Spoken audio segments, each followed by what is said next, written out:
Picture this. The year is 1941. Across the Atlantic, Nazi U-boats are cutting through the waves like silent wolves, hunting the lifelines that keep Britain alive. Merchant ships burn in the night, their cargo swallowed by the black water. The Atlantic has become a graveyard of steel and oil. And in America, thousands of miles away from the front, one man, a civilian, dares to say he can change everything. His name is Henry Kaiser. At first glance, Kaiser doesn't look like the kind of man who could win a war. He's not a general. He's not an admiral. He's a businessman, a construction contractor who built dams and roads, not battleships or submarines. But he had something the Navy didn't, a vision that war could be fought with speed, organization, and imagination, not just steel and firepower. When the war began, the Allies had one desperate problem: ships.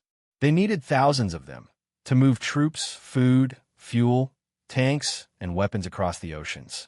And yet, every time a new ship was launched, German torpedoes sent two more to the bottom. Each ship took about 230 days to build.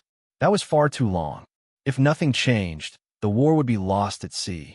Henry Kaiser listened to all the experts, the shipbuilders, the engineers, the admirals. They said, "It can't be done any faster. That's just how long it takes." But Kaiser smiled and said something no one forgot. If you can build one ship in 230 days, then why can't you build 230 ships in one day? They laughed. But Kaiser wasn't joking. Kaiser came from a background of mass construction, not naval tradition. He'd helped build the Hoover Dam, the Grand Coulee, and Boulder Dam, projects so massive they seemed impossible before they began. He knew that big jobs didn't need miracles. They needed organization. When he looked at a shipyard, he didn't see a dock, he saw a factory. He imagined ships being built the same way cars were made at Ford's assembly lines. Piece by piece, section by section, each part prefabricated, tested, and ready to be joined together like clockwork. In 1941, Kaiser was given a chance to prove it. The U.S. government was desperate, and desperate men are willing to listen. So Kaiser was handed a challenge: build cargo ships faster than anyone ever had before. The result would be called the Liberty ship. At first, even the name sounded ironic. Liberty. These ships weren't glamorous. They weren't fast. They were ugly, clunky steel boxes meant to carry goods and men, not glory. But they were what the world needed, floating lifelines. When Kaiser took over the shipyards, people expected chaos. He had never built a ship before. His engineers came from steel mills, his welders from farms, his mechanics from factories. Women who had never touched a wrench were suddenly learning to weld plates of steel together. But what the old guard didn't understand was that Kaiser's outsiders were his secret weapon. They weren't trapped in old habits. They didn't know what couldn't be done. Instead of building ships piece by piece on one dock, Kaiser divided everything into modules. Different teams worked on different sections simultaneously: bow, stern, deck, engine room, each in its own station. Then, like pieces of a giant puzzle, the parts were welded together in record time. Welding. That was another revolution. For centuries, ships were riveted, thousands of small bolts hammered into red-hot steel plates. It was slow, dangerous work. Kaiser replaced it with welding, a faster, more precise method that fused the steel directly. It saved time. It saved weight. It saved lives. And that's when the miracle began to take shape. At first, it took months to build the first Liberty ships, then weeks. By 1943, Kaiser's shipyards, especially the one in Richmond, California, had turned into something almost beyond belief. A shipyard that never slept. Men and women working 24 hours a day under floodlights, steel sparks flying like fireflies in the night. Factories roaring, cranes swinging, engines humming. Inside those yards, America's first true wartime production miracle was happening. In 1941, the average Liberty ship took 230 days to complete. By 1942, Kaiser had cut that to 90 days. By 1943, just 42 days. And then, as if to prove a point, his workers built one in 4 days and 15 hours. The ship was called Robert E. Peary, and when it was launched, Even the skeptics couldn't believe it. It was the day Henry Kaiser became known as the miracle shipbuilder. Newspapers called it America's Industrial D-Day. Reporters came to see the impossible, a fully operational 10,000-ton cargo ship, built faster than anyone thought physically possible. Workers cheered as it slid into the water, its paint still drying. Kaiser didn't stop there. He opened 7 shipyards across the West Coast, employing more than 300,000 people. Men and women, black and white, skilled and unskilled. It was a vision of America united not just by war, but by work. In his shipyards, you could see the country changing. Women in coveralls swinging welding torches side by side with men. People from the rural South and big northern cities working the same lines. It was one of the first places where diversity wasn't a slogan. It was survival. Each worker had a single goal: to build faster, better, and stronger. Every rivet, every weld, every beam meant one more ship heading to war. The Liberty ship was never meant to be beautiful. It was functional, not elegant. A ship built to carry cargo, tanks, trucks, ammunition, food, medical supplies, everything needed to keep soldiers fighting. Each one could carry nearly 10,000 tons of cargo. They weren't fast, only about 11 knots, but they were reliable. And more importantly, they could be replaced faster than the enemy could destroy them. That was the genius of Kaiser's impossible trick. He didn't make ships invincible. He made them replaceable. A sunken ship no longer meant a strategic disaster. It meant just another reason to build 2 more. By the end of the war, 2,710 Liberty ships had been built, more than any other type of ship in history. They became the steel backbone of the Allied supply chain, carrying 75% of all cargo sent across the Atlantic. Every time a U-boat sank one, another was already being launched. Kaiser had turned shipbuilding into an act of industrial resilience, a race the Nazis could never win. But beyond the numbers, something deeper had changed. Kaiser had proven that America's strength wasn't just in its soldiers, but in its workers. He showed that victory could be built, one weld, one shift, one day at a time. And the impact didn't end when the war did. His shipyards inspired a generation of engineers, architects, and factory designers. The methods he pioneered, modular assembly, mass production, labor efficiency, became the foundation of the modern industrial world. Airplanes, cars, buildings, everything after World War II carried a bit of Kaiser's DNA. He even went on to revolutionize another field, healthcare. Seeing his workers struggle to afford medical care, Kaiser created one of the first prepaid health systems in the U.S., the beginning of what would later become Kaiser Permanente. So when people remember him only as the man who built ships fast, they miss the real story. He wasn't just building ships. He was building a system, one that proved that the impossible is often just a problem waiting for a new perspective. When the war finally ended in 1945, the Liberty ships began to fade quietly into history. Many were scrapped, sold, or lost at sea. But a few still survive today, silent reminders of a time when speed meant survival.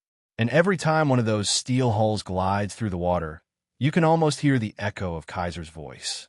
Don't tell me it can't be done, because in 4 days and 15 hours, he showed the world that sometimes it can. By 1942, the Atlantic had become a nightmare. Every supply convoy crossing the ocean was a gamble with death. German U-boats lurked beneath the waves, their torpedoes striking without warning. Food, fuel, and ammunition, the very lifeblood of the Allied armies, vanished into the cold black water faster than new ships could replace them. Britain, fighting on multiple fronts, was desperately vulnerable. Cities burned, factories slowed, civilians went hungry. Every sunken ship meant soldiers waiting for reinforcements, tanks delayed, bullets that never arrived. And yet, on the west coast of America, something extraordinary was happening. Henry Kaiser's shipyards were now churning out Liberty ships with a precision that seemed impossible. One launched every few days. A single yard could complete one in less than 2 weeks. At first, the Navy and military planners were skeptical. How can you maintain quality at such speed? they asked. Kaiser replied with confidence, almost casually. We don't build them faster by cutting corners. We build them faster by changing the way we build. And that was the crux of his genius. Instead of relying on a small workforce doing everything, Kaiser divided the shipbuilding process into specialized units, each focused on a specific part of the ship. The bow team, the stern team, the engine team, the deck team, all worked simultaneously. Prefabrication meant that parts could be constructed off-site, tested, and brought together like building blocks. When the pieces finally met at the slipway, it was almost ceremonial. The ship miraculously appeared overnight, ready for service. Welding replaced riveting. Rivets took thousands of man-hours per ship. Welding cut it down by more than half, while also making the ships lighter and more resilient. Women, many of whom had never held a welding torch, were trained and became indispensable to the workforce. By 1943, nearly one-third of Kaiser's shipyard employees were women, a revolutionary moment in industrial history. The speed of production had immediate strategic consequences. Where once it took 230 days to replace a single ship, the Allies now had a Liberty ship ready every 4 days. It wasn't just a number. Each ship represented tons of cargo, soldiers, tanks, and supplies crossing the ocean safely. Every convoy became less vulnerable simply because there were more ships to replace losses faster than the enemy could destroy them. The Germans, confident that their U-boats were winning the Battle of the Atlantic, were suddenly facing a logistical nightmare. Their calculations were based on the assumption that the Allies couldn't build ships fast enough to sustain supply lines. Kaiser had broken that assumption. The tide began to turn, slowly at first, then decisively. Liberty ships weren't glamorous. They weren't sleek battleships or fast destroyers. They were cargo vessels, square, clunky, and utilitarian. But their contribution was enormous.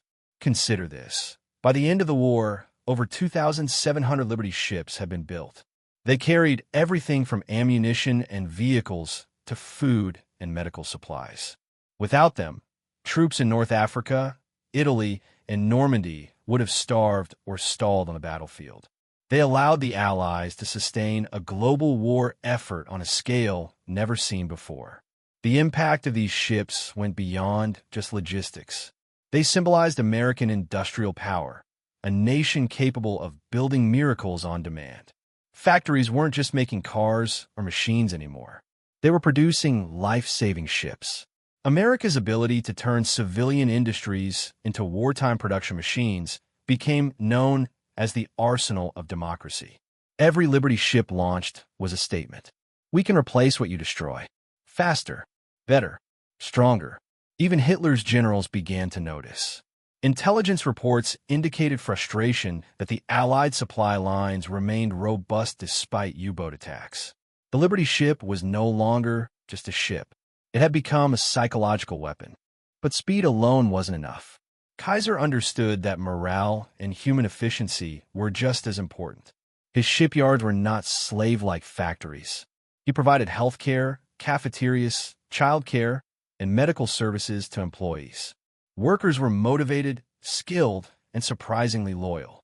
They weren't just building ships, they were part of a national mission. This approach created a model for modern mass production that would influence industries for decades. The idea that human labor could be optimized without sacrificing dignity was revolutionary. Liberty ships were also adaptable. Some were converted into hospital ships, complete with operating rooms and wards for wounded soldiers. Others were fitted with troop accommodations, carrying thousands of soldiers across dangerous waters. Specialized ships carried tanks, aircraft, and fuel, everything necessary for modern warfare. One vessel could be loaded with food and tanks on Monday, medical equipment on Wednesday, and troops by Friday. In essence, Kaiser's vision allowed the Allies to move resources faster than any enemy could anticipate. The concept of flexibility and modular design, born out of wartime necessity, would later influence everything from automobiles to spacecraft. Liberty ships were also adaptable. Some were converted into hospital ships, complete with operating rooms and wards for wounded soldiers. Others were fitted with troop accommodations, carrying thousands of soldiers across dangerous waters. Specialized ships carried tanks, aircraft, and fuel, everything necessary for modern warfare. One vessel could be loaded with food and tanks on Monday, medical equipment on Wednesday, and troops by Friday. In essence, Kaiser's vision allowed the Allies to move resources faster than any enemy could anticipate. The concept of flexibility and modular design, born out of wartime necessity, would later influence everything from automobiles to spacecraft. But speed alone wasn't enough.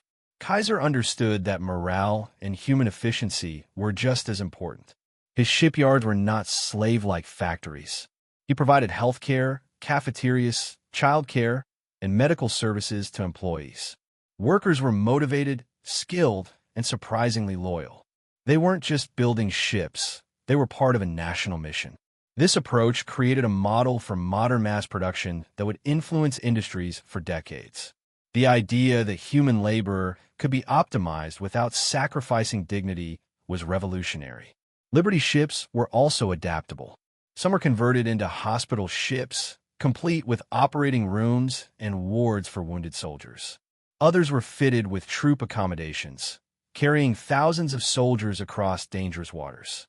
Specialized ships carried tanks, aircraft, and fuel, everything necessary for modern warfare. One vessel could be loaded with food and tanks on Monday, medical equipment on Wednesday, and troops by Friday. In essence, Kaiser's vision allowed the Allies to move resources faster than any enemy could anticipate.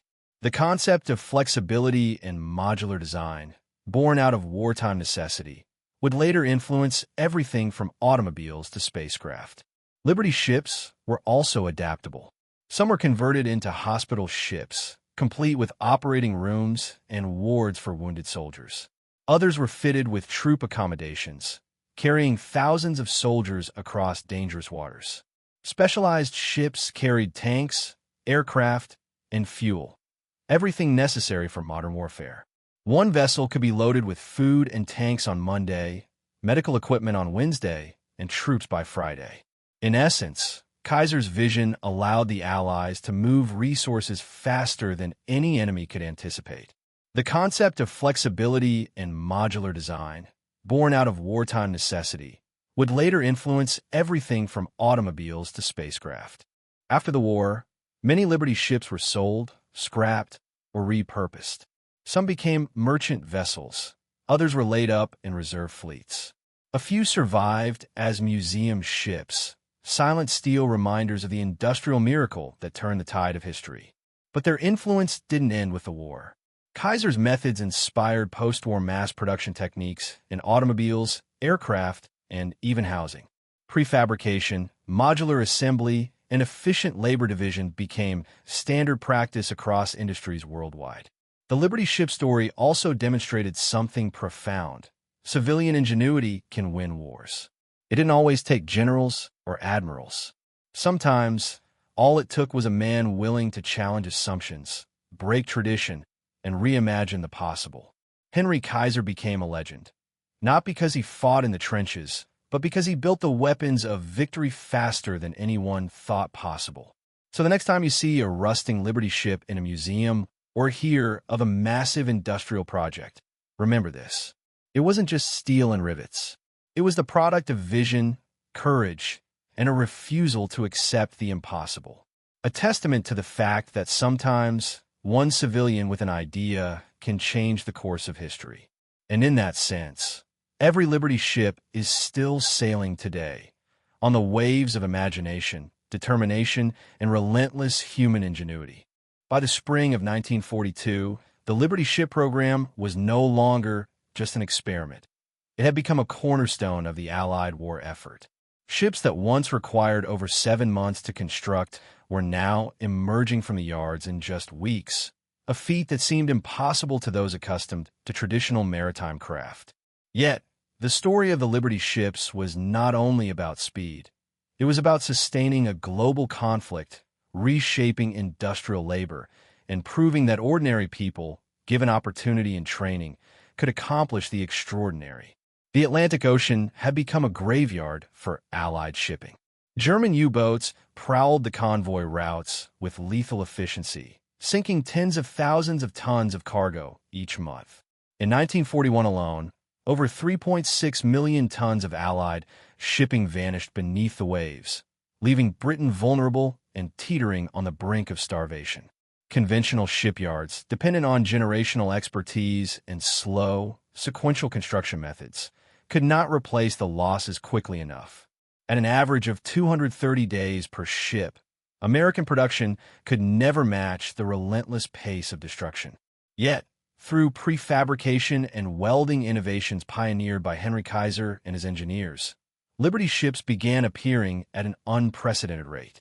By mid-1942, a single shipyard could produce one vessel every 70 days. By 1943, the pace accelerated to one ship every 42 days, and exceptional records like the SS Robert E. Peary demonstrated that the impossible was within reach.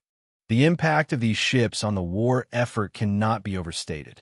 The Liberty ships carried not only tanks, jeeps, and ammunition, but also hope. They became the lifelines of Allied armies in North Africa, Europe, and the Pacific. Convoys braved U-boat attacks with a new advantage. Even if some ships were sunk, replacements were never far behind. Whereas pre-war loss rates had threatened to halt military operations, Liberty ships ensured that supply lines remained robust, allowing strategic initiatives to continue without interruption.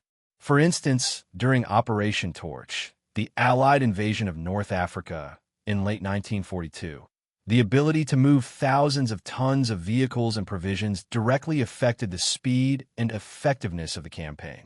Where previous logistical planning might have faltered due to inadequate transport, the Liberty ships carried troops and material with a reliability that previously would have been unimaginable. Yet the story of Liberty ships is as much about the people who built them as it is about the ships themselves. Before Kaiser's intervention, maritime work had been a conservative craft, passed from father to son over generations. The arrival of unskilled laborers, including thousands of women and minorities, represented a radical departure from tradition. In Richmond, California, by mid-1944, women comprised nearly 27% of the workforce, and African-American workers occupied roles that ranged from welding and fitting to crane operation and supervision.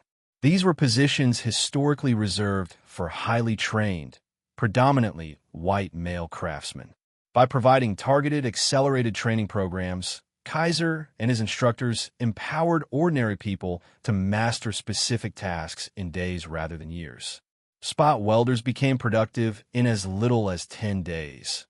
Crane operators required only a month of intensive training. The result was a democratization of skill, breaking down social and racial barriers while simultaneously increasing production efficiency. The human stories that emerge from the shipyards are staggering. Maria Hernandez, a young woman from Texas, arrived at Richmond with no industrial experience. Within 2 weeks, she was welding vertical seams on bulkheads, a task that would have taken years to master under traditional apprenticeship. Across the yard, Robert Johnson, an African-American welder from Chicago, rose to oversee a team of 20 workers assembling prefabricated deck sections. Both Hernandez and Johnson reported feelings of pride and empowerment, recognizing that their work directly influenced the outcome of a global conflict. These workers were ordinary citizens performing extraordinary feats, and their achievements proved that skill could be taught rapidly and applied with precision when supported by effective systems and leadership. As production accelerated, the strategic implications became clear to military planners. By late 1943, American shipyards were launching an average of 3 Liberty ships per day. This production rate outpaced the sinking capacity of German U-boats, fundamentally shifting the battle of the Atlantic. The mathematics of attrition favored the Allies. For every 2 ships the enemy sank, 3 were already under construction or on their way to port. Vice Admiral Emery Land and his colleagues had taken a gamble on unproven technology and unskilled labor, and it had paid off beyond imagination.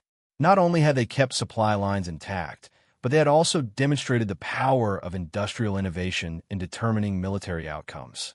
The operational success of the Liberty ships also revealed weaknesses in traditional maritime assumptions. For centuries, shipbuilding had been considered an artisanal craft, relying on highly skilled labor and painstaking attention to detail. Kaiser's methods challenged this orthodoxy. By simplifying drawings, standardizing components, and training workers in narrow, repeatable tasks, he showed that large-scale, complex manufacturing could succeed without relying on decades of accumulated skill. Ships were no longer built sequentially from keel to deck. Entire sections were prefabricated, assembled in parallel, and then joined with precision welding. A hull, complete with deckhouses, bulkheads, and cargo holds, could be assembled in days, a feat previously thought impossible. This approach not only increased speed but also minimized human error, as specialized teams repeated the same task hundreds of times, developing efficiency and consistency that exceeded traditional craftsmanship. The influence of Liberty ships extended beyond production metrics. The wartime workforce reshaped societal expectations about labor, gender roles, and racial integration. Women proved capable of performing physically demanding, technically precise work, challenging pre-existing notions of industrial capability. African American workers demonstrated competence in skilled positions, contributing to early efforts at workplace integration. These developments, while initially motivated by wartime necessity, had lasting effects on American industry. After the war, many of these workers carried their skills and confidence into civilian careers, influencing post-war manufacturing, construction, and logistics. At sea, the Liberty ships proved remarkably resilient. Although early welded hulls experienced some brittle fractures, most notably in cold North Atlantic waters, the majority of ships completed their mission successfully. Out of 2,710 Liberty ships built, only approximately 200 were lost to enemy action, a loss rate of just 7.4%, which compared favorably with pre-war merchant shipping statistics. Catastrophic structural failures were rare, and improvements in welding techniques and steel composition quickly addressed initial defects. Ships designed for emergency wartime service, with expected lifespans of 5 years, often served decades, providing post-war commercial transport and, in some cases, preservation as museum ships. The SS John W. Brown and the SS Jeremiah O'Brien, both built in 1942, remain tangible reminders of the program's success, sailing or docked in operational condition over 80 years later. The Liberty ship program also had profound economic and industrial effects. Steel production capacity in the United States expanded dramatically to meet the needs of the shipyards, particularly on the West Coast. Kaiser's Fontana Steel Mill, completed 5 months ahead of schedule in 1942, produced approximately 700,000 tons of steel annually, supporting both shipbuilding and related wartime industries. The construction of temporary boom towns like Richmond, California, and Vanport, Oregon, illustrated the transformative social impact of concentrated industrial investment. Populations swelled as workers arrived for employment, creating new urban centers almost overnight, complete with housing, schools, and medical facilities. Medical and social infrastructure innovations also emerged alongside industrial growth. Kaiser collaborated with Dr. Sidney Garfield to implement prepaid healthcare programs for shipyard workers, a system that would evolve into the Kaiser Permanente Health Maintenance Organization. These programs ensured that workers remained healthy and productive while introducing a new model of accessible, preventive healthcare that influenced American medical practices for decades. The benefits extended beyond the workplace, fostering stronger communities and improving quality of life in rapidly expanding cities. The strategic military effect of Liberty ships cannot be overstated. In the Pacific Theater, Admiral Chester Nimitz noted in his memoirs that the logistical superiority provided by rapid American ship production was critical to success across vast distances. Operations in the Solomon Islands, the Philippines, and Okinawa depended on a steady flow of supplies, reinforcements, and equipment. Without Liberty ships, the United States would have struggled to sustain campaigns thousands of miles from home ports. By producing 3 ships per day, the U.S. ensured that the enemy could never match its industrial output, turning what might have been a war of attrition into a war of overwhelming supply and logistics. Moreover, the psychological effect on both the workforce and the military was profound. Workers in Kaiser's shipyards internalized a culture of speed, efficiency, and possibility. When Henry Kaiser challenged his teams to build ships faster than previously thought achievable, the workers responded with innovation and determination. The 4-day construction of the SS Robert E. Peary became symbolic. It proved that conventional wisdom could be defied, that limitations were often self-imposed, and that industrial organization could achieve the seemingly impossible. Military planners, witnessing this unprecedented output, adapted operational strategies to take advantage of America's overwhelming shipping capacity, knowing that logistical constraints were no longer a limiting factor. By mid-1944, the Liberty Ship Program had produced over 2,400 vessels across 18 American shipyards, with Kaiser's 7-yard alone accounting for 1,490 ships. This massive output represented more than just steel and labor. It was the crystallization of a revolutionary approach to industrial organization, training, and mass production. Prefabrication, welding, parallel assembly, and specialized labor training became templates not only for shipbuilding, but also for broader manufacturing sectors in the post-war period. Construction, automotive production, and industrial management all drew lessons from the Liberty ship experience, demonstrating the enduring influence of Henry Kaiser's innovations. Ultimately, Part 3 of the Liberty ship story underscores a fundamental truth. Extraordinary outcomes emerge when necessity, innovation, and human potential converge.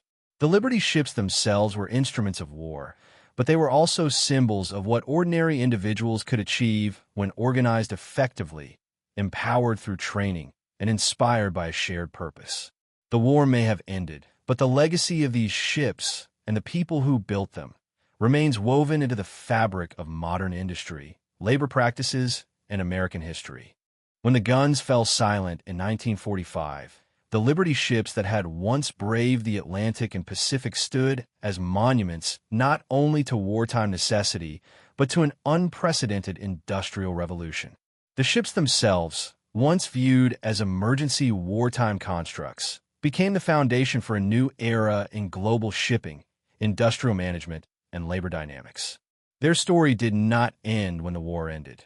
In many ways, the post-war period revealed the far-reaching consequences of what Henry Kaiser, Vice Admiral Emory Land, and tens of thousands of ordinary Americans had accomplished.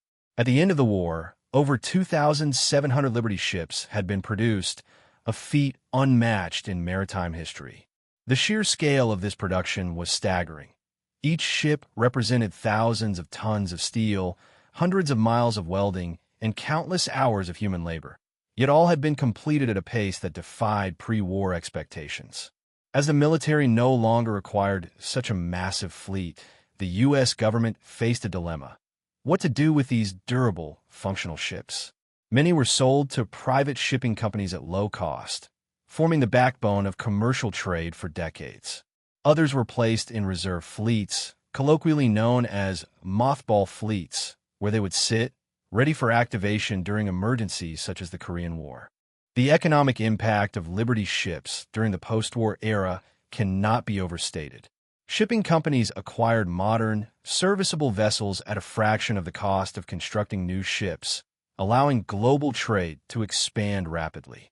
Countries recovering from the devastation of World War II, such as Germany, Italy, and Japan, benefited indirectly by gaining access to these vessels, which facilitated the movement of goods, raw materials, and food to populations in desperate need. The U.S. Merchant Marine, revitalized by the Liberty Ship Program, became a permanent strategic asset, ensuring that America's logistical reach remained unmatched in both peace and wartime contingencies. Equally transformative was the lasting influence on American industry and labor practices. Kaiser's wartime innovations, prefabrication, modular construction, specialized task training, and a focus on efficiency did not disappear when shipyards closed. Instead, they were adopted across multiple sectors, from automotive assembly lines to aircraft manufacturing. The concept of standardized, repeatable processes accelerated post-war industrial growth, enabling the United States to dominate global manufacturing in the latter half of the 20th century. Kaiser's approach proved that complex tasks could be deconstructed into manageable components, empowering a broader workforce and reducing dependency on narrowly specialized skill sets. The workforce itself experienced profound societal transformation. During the war, women and minorities had entered industrial labor in unprecedented numbers, often performing roles previously closed to them. When the conflict ended, many were forced out of wartime positions to make room for returning veterans. Yet, the experience had lasting effects. Women who had worked as welders, riveters, or crane operators carried newfound confidence, skill, and independence into civilian life. African American workers had demonstrated competence in skilled positions, laying the groundwork for future integration and civil rights advancements.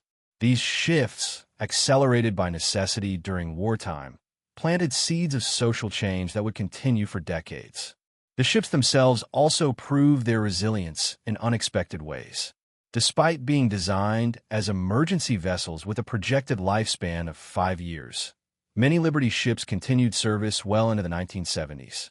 Their simple yet robust design allowed for modifications and repairs that extended their operational life far beyond initial expectations. The SS John W. Brown, preserved today as a museum ship, serves as a tangible testament to this durability. Visitors walking its decks can imagine the thousands of sailors, soldiers, and crew members who traversed perilous seas aboard these ugly ducklings, as they were sometimes called, carrying essential supplies that helped shape the outcome of World War II. Part 4. Post-war legacy and industrial transformation of Liberty ships.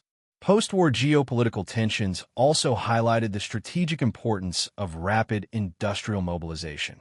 The Korean War, and later the Vietnam War, demonstrated that the ability to produce and deploy shipping and military assets quickly could determine the success of military operations. While the Liberty ship program itself was not repeated on the same scale, the principles underlying it, prefabrication, modular construction, and accelerated training, became standard practice in military logistics. Industrial planners had learned that the United States could rapidly convert civilian manufacturing capacity to meet strategic needs, a lesson that shaped defense policy throughout the Cold War. The social and technological innovations emerging from the Liberty ship era also influenced health and welfare systems. Kaiser's pioneering approach to employee health care, initially developed to maintain a healthy wartime workforce, evolved into the Kaiser Permanente healthcare system, one of the largest and most enduring health maintenance organizations in the United States. This system demonstrated that providing preventive care and comprehensive services not only improved individual well-being, but also enhanced productivity and economic output. Kaiser's foresight in integrating health management with industrial operations set a precedent for employer-provided health care and organizational responsibility toward employee welfare. In addition to industrial and social consequences, Liberty ships influenced the evolution of maritime design. Shipbuilders realized that modular, welded construction could achieve both speed and durability, challenging centuries of reliance on riveted hulls and traditional shipbuilding techniques. This shift allowed for experimentation in ship sizes, shapes, and functional specialization, from tankers to troop transports. Even modern container ships, with their massive modular cargo holds and standardized components, can trace design principles back to the Liberty ship program. The assembly line at sea concept, pioneered during the war, laid the foundation for global shipping networks that today move billions of tons of cargo annually. Yet, for all their success, Liberty ships were not without limitations. Their early hulls sometimes suffered brittle fractures, particularly in cold waters, and the ships were relatively slow and ungainly compared to purpose-built cargo vessels. Wartime exigency had prioritized quantity and speed over elegance and long-term efficiency. Nevertheless, these limitations did not overshadow the ship's strategic value. The sheer volume and reliability of Liberty ships ensured that operational goals were met, even when conditions were less than ideal. In fact, their flaws prompted further innovation, spurring improvements in metallurgy, welding techniques, and ship design that benefited subsequent generations of vessels. Culturally, Liberty ships occupied a unique place in the American consciousness. They were the embodiment of collective effort. Every ship represented the coordinated labor of thousands of men and women, engineers and unskilled workers, managers and dockhands. Newspapers and newsreels celebrated the miracle ships, emphasizing the unity of purpose and industrial ingenuity that defined the wartime American spirit. The image of ordinary citizens contributing to extraordinary national achievement became a powerful narrative, shaping public perception of industrial labor as both heroic and essential. Today, historians recognize that the Liberty ship program was more than a wartime expedient. It was a transformative industrial experiment with enduring impact. By proving that unskilled workers could perform complex tasks through training, that production could be accelerated through modular assembly, and that logistical superiority could be achieved through innovative organization, the program redefined expectations for American manufacturing. It demonstrated that industrial capacity, when combined with strategic vision and human determination, could achieve what was once deemed impossible. The legacy of Liberty ships extends into modern supply chain theory, military logistics, and workforce development. Concepts like just-in-time production, modular construction, and accelerated training programs echo the lessons learned from these ships.